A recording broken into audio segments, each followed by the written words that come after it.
want to point out one thing quickly, you were the first Kyle. person to be held in contempt by Colorado's Independent Ethics Commission. You refused a subpoena to testify. They ruled that you broke state ethics laws twice while you were governor. So, Mr. Hickenlooper, are you sorry for breaking the law, and do you regret how you behaved with the Ethics Commission? Well, I appreciate the chance to be clear about this. As you know, these were allegations about trips I took while I was governor. I made a commitment to travel anywhere and everywhere to try and bring jobs and create economic growth for Colorado. And there's a dark money Republican group that filed 97 allegations against these travels. And the commission came back and found 2 of these violated ethics codes. One was a trip where I went to speak to a conference. I was told I paid all the expenses of the conference. Evidently, there was a sponsor who paid some of the food and perhaps some of the incidental travel. And I accept that.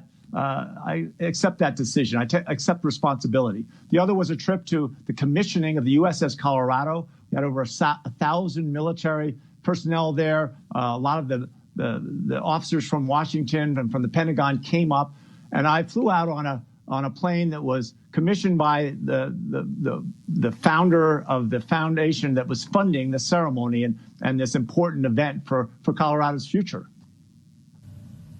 All right. So if I heard that correctly, take responsibility for the findings, but didn't hear an apology or anything about the fact that you are the first person to be held in contempt by them for refusing a subpoena. I want to ask Mr. Romanoff on this. You suggested that nominating Mr. Hickenlooper jeopardizes Democrats' chances to take this seat from Republican Senator Cory Gardner because of those ethics issues. Is that because you think these are serious ethics issues, or do you just think it's an easy attack for Republicans?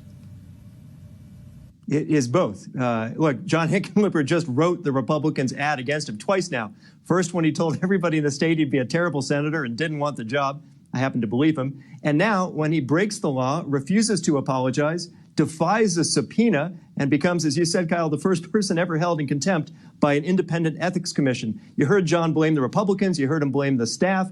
I suppose he even blames the commission, which includes his own appointees who ruled against him. The truth is, John Hickenlooper represents a threat that we cannot afford. I believe he should consider withdrawing from this race. Mr. Hickenlooper, would you like to respond to that? Your opponent just called for you to withdraw.